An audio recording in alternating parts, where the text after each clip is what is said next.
जय Hind friends. The falcon study group channel में आपका स्वागत है।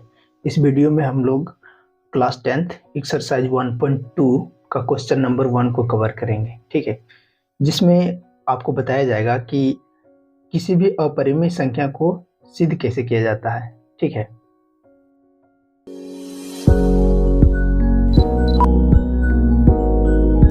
ये रहा क्वेश्चन नंबर 1। कह रहा है सिद्ध कीजिए कि √5 एक अपरिमेय संख्या है।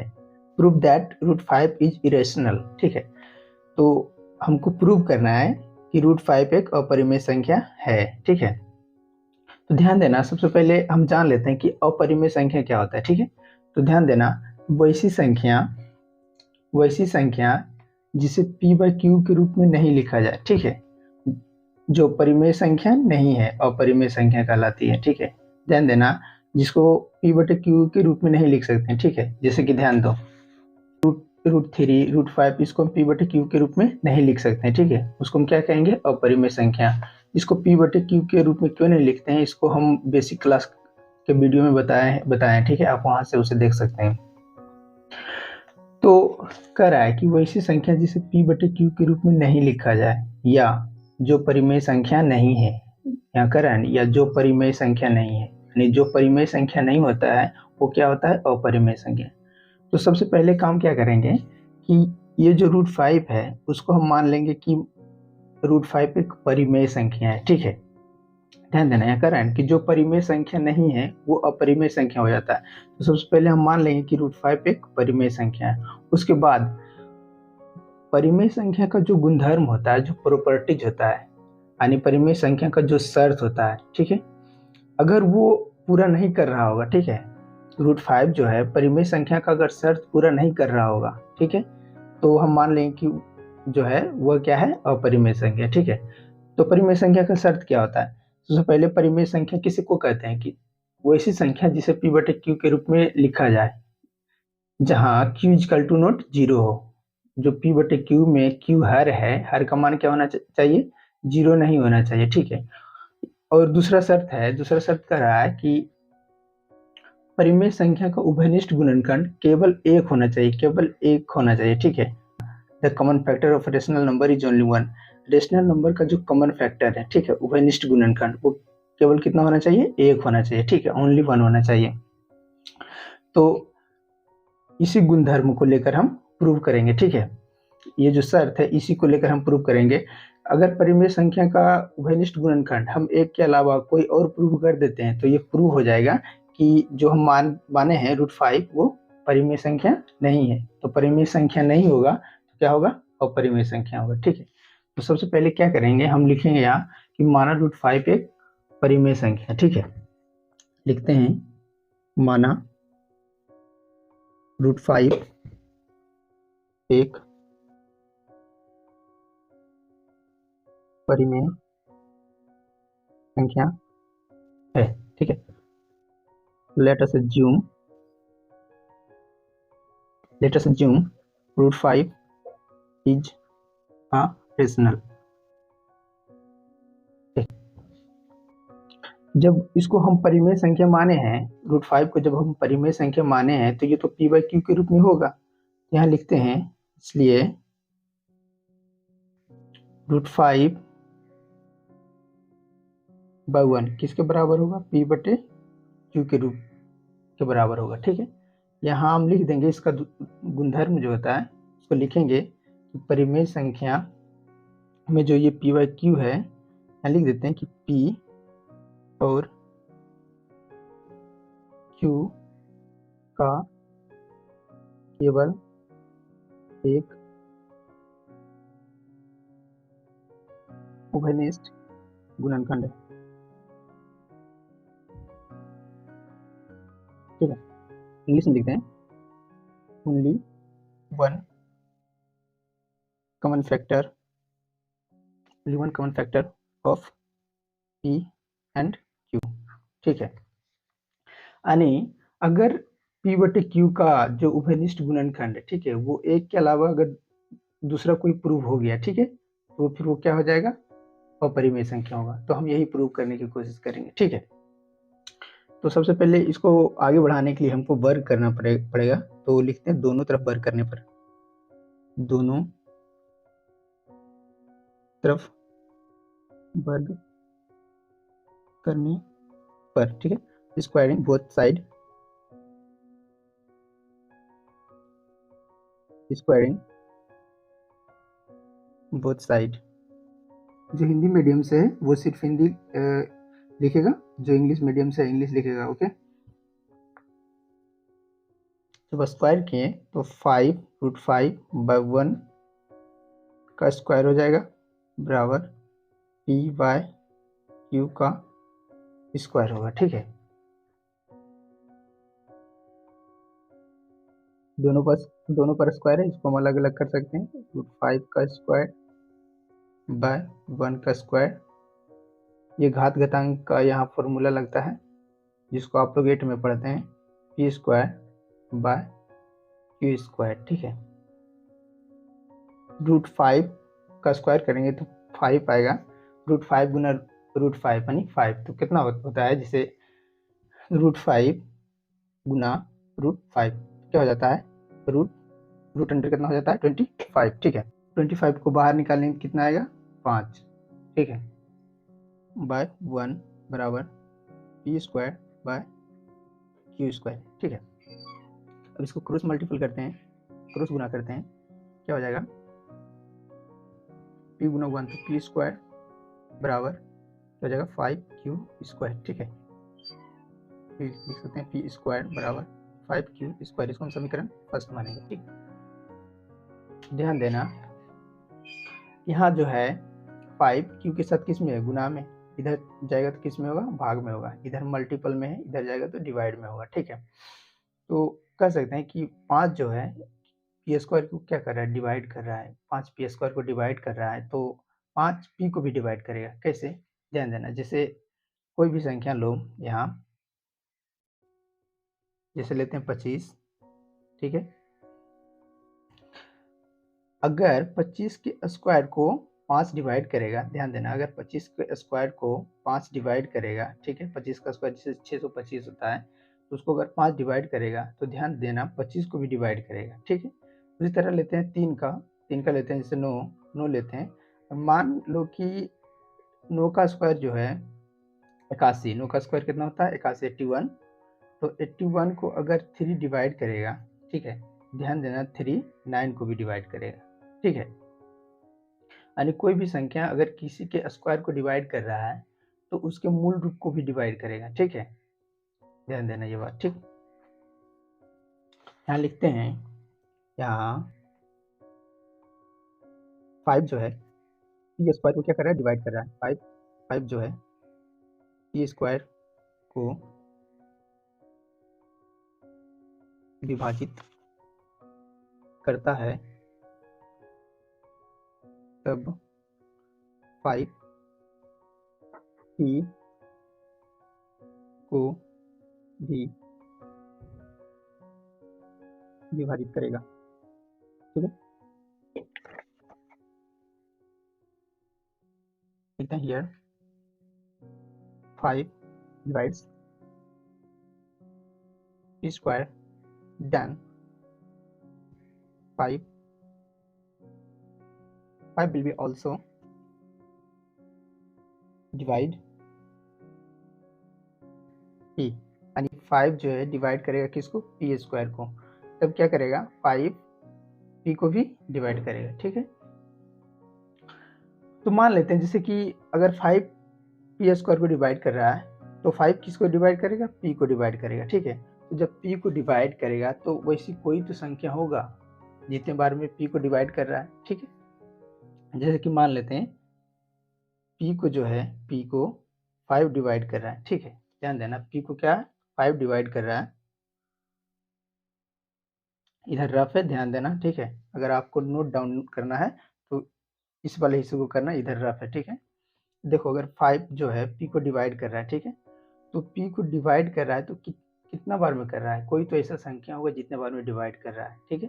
अगर मान लेते हैं कि वो संख्या m है, ठीक है, m मान लेते हैं उस संख्या को, तो क्या हो जाएगा, दोनों फिर क्या हो जाएगा, बराबर हो जाएगा। कैसे, यहाँ समझते हैं, जिस देखो मान लो कि जैसे 8 है, ठीक है, 8 8 को अगर 2 विभाजित कर रहा है, ठीक है, 8 जो है 8 को अगर 2 डिवाइड कर रहा है तो कितने बार में डिवाइड कर रहा है, तो 8 को 2 4 बार में डिवाइड कर रहा है, यानी बराबर करने के लिए इधर क्या करना पड़ता है, राइट साइड गुना करना पड़ता है, ठीक है। तो उसी तरह p को जो है 5 क्या कर रहा है, डिवाइड कर रहा है, विभाजित कर रहा है, तो बराबर करने के लिए हमको उसके राइट साइड में क्या करना पड़ता है, गुना करना पड़ता है, यहाँ जैसे किए, ठीक है। तो ध्यान देना, हम क्या मानेंगे कि 5 जो है p को m बार में डिवाइड करता है, ठीक है, m बार में डिवाइड करता है, तो p बराबर 5 गुना m होगा, ठीक है। कैसे होगा, यहाँ आपको समझा दिया गया था। अब चलते हैं, ठीक है, दूसरे पेज पर, यहाँ ध्यान देना, इसलिए क्या हो जाएगा, p बराबर 5 गुने m यानी 5m। कैसे हुआ आप लोग को बता दिया गया है। अब क्या करेंगे, दोनों तरफ वर्ग करेंगे, ठीक है, दोनों तरफ वर्ग क्यों करेंगे, क्योंकि ध्यान देना, यहाँ समीकरण जो फर्स्ट माने हैं वो पी स्क्वायर के रूप में या क्यू स्क्वायर के रूप में, तो हमको इसे भी स्क्वायर के रूप में लाना पड़ेगा, तब तो समीकरण 1 और 2 संतुष्ट होगा, ठीक है, सेटिफाई होगा। दोनों तरफ वर्ग करने पर स्क्वायरिंग बोथ साइड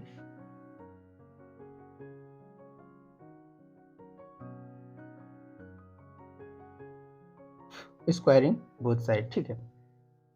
तो वर्ग कर दें तो p का क्या हो जाएगा, स्क्वायर हो जाएगा, बराबर 5m का भी स्क्वायर हो जाएगा, ठीक है। करते हैं p स्क्वायर बराबर 5 गुना 5, तो क्या हो जाएगा 25 इंटू m स्क्वायर, ठीक है, इतना हो गया। ध्यान देना, यहाँ इसको हम अलग कर सकते हैं, घात घातांक का सूत्र होता है कि a गुना b का अगर पावर होल स्क्वायर रहता है तो उसको हम अलग कर सकते हैं, a का स्क्वायर गुने b का स्क्वायर, ठीक है। आप लोग क्लास 8 में पढ़े होंगे। हम इसको क्या मानते हैं, समीकरण सेकेंड, ठीक है। ध्यान देना, समीकरण फर्स्ट में क्या है, पी स्क्वायर बराबर 5q स्क्वायर, ठीक है, और समीकरण सेकेंड में क्या है, पी स्क्वायर बराबर 25m स्क्वायर, ठीक है। ध्यान देना, इधर जो है इसका लेफ्ट पी स्क्वायर बराबर पी स्क्वायर, यहाँ ध्यान देना, यहाँ पी स्क्वायर है, तो इसका लेफ्ट और इसका लेफ्ट दोनों का बराबर है, लेफ्ट साइड, तो राइट भी क्या होगा, बराबर होगा। ध्यान देना, इधर कितना है 5q स्क्वायर बराबर कितना होगा 25m स्क्वायर, ठीक है। यहाँ लिखेंगे हम लोग समीकरण फर्स्ट एवं सेकंड से, ठीक है, from equation first and second, ठीक। क्या हो जाएगा, इधर क्या था समीकरण सेकंड में 5q स्क्वायर, राइट साइड था 5q स्क्वायर और इसका राइट था 25m स्क्वायर। ध्यान देना, इधर गुना में इधर जाएगा तो भाग में होगा, q स्क्वायर बराबर 25m स्क्वायर बाय 5, 5 25 कितना होता है 25, तो लिखेंगे q स्क्वायर बराबर 5m स्क्वायर। अब ध्यान देना, इधर 5 जो है m के साथ गुना है, m स्क्वायर के साथ क्या है, गुना के रूप में है, इधर जाएगा तो क्या होगा, भागा के रूप में होगा, डिवाइड के रूप में होगा, ठीक है। m के साथ मल्टीप्लाई है 5, इधर जाएगा तो क्या होगा, डिवाइड होगा, यानी एक तरह से ये q स्क्वायर को भी डिवाइड कर रहा है 5। यहाँ लिखेंगे, यहाँ 5 जो है 5 q स्क्वायर को विभाजित करता है, तब 5 क्या q को भी विभाजित करेगा, जस्ट अभी रूल बताए थे कैसे विभाजित करेगा, यहाँ बताए थे, किसी भी संख्या का अगर स्क्वायर को कोई संख्या विभाजित कर रहा है तो उसके मूल रूप को भी क्या करेगा, विभाजित करेगा, ठीक है। यहाँ ध्यान देना, तब 5q को भी विभाजित करेगा, ठीक। इसका इंग्लिश लिखते हैं, here 5 divides q square, then 5 will be also divide q, ठीक है। 5 divides q square, then 5 will be also divide q. अगर 5 जो है क्यू स्क्वायर को डिवाइड करता है, ठीक है, तब क्या करेगा, 5 क्यू को भी डिवाइड करेगा। अभी जस्ट बता दिए कैसे करता है। तो इस तरह से क्या हुआ कि इधर ध्यान देना, 5 जो है 5 पी स्क्वायर को भी डिवाइड कर रहा है, विभाजित कर रहा है, और इधर 5 क्यू स्क्वायर को भी विभाजित कर रहा है। इसका मतलब क्या है, इसका जो एक और उभयनिष्ठ गुणनखंड है वो कितना है, 5। इसका एक अदर कॉमन फैक्टर आया जो कितना है, 5, ठीक है। ध्यान देना, यहाँ लेकिन कह रहा था कि परिमेय संख्या का उभयनिष्ठ गुणनखंड कितना होता है, केवल 1 होता है, लेकिन यहाँ हमने प्रूव किया कि 1 के अलावा कितना प्रूव किया, 5 प्रूव किया। यानी ये परिमेय संख्या का जो शर्त होता है, इसका जो प्रॉपर्टीज होता है, उसको ये पूरा नहीं कर रहा है, ठीक है। यानी 1 के अलावा कोई और संख्या आ गया तो इसका मतलब क्या है, ये परिमेय संख्या नहीं है, √5 परिमेय संख्या नहीं है। लेकिन हम यहाँ माने हैं कि √5 एक परिमेय संख्या है, बट ये परिमेय संख्या का शर्त जो है पूरा नहीं कर रहा है, ठीक है। तो हम क्या लिखेंगे कि हमारी मान्यता गलत साबित होती है कि रूट अंडर जो 5 है वो परिमेय संख्या है, ठीक है। लिखते हैं यहाँ, चूंकि P और Q का 1 के अलावा एक और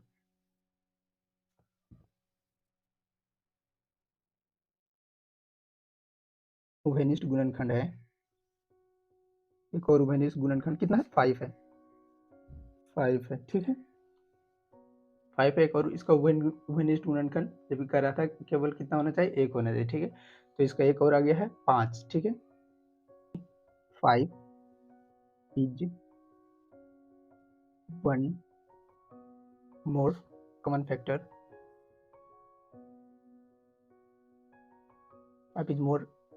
5 is one more common factor of P and Q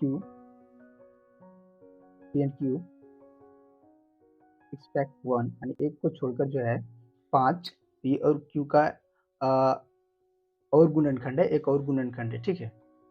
लिखते हैं, इसलिए हमारी मान्यता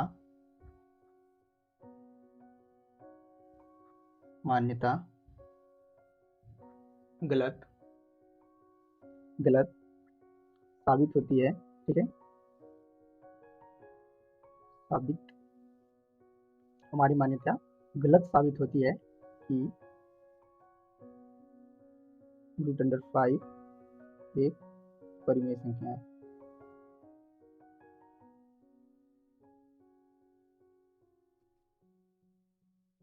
ठीक है, इंग्लिश में लिख देते हैं, देयरफॉर, इसलिए देयरफॉर हमारी मान्यता गलत साबित होती है। Therefore our assumption is proved wrong, our assumption is proved wrong, our assumption is proved wrong that √5 is a rational number, √5 is a rational number, ठीक है। तो क्या है, अतः √5 एक अपरिमेय संख्या है।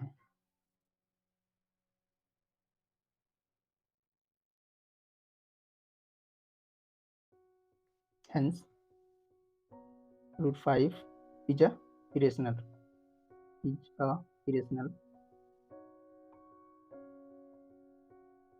ठीक है, ये प्रूव हुआ, ठीक है। √5 एक अपरिमेय संख्या है।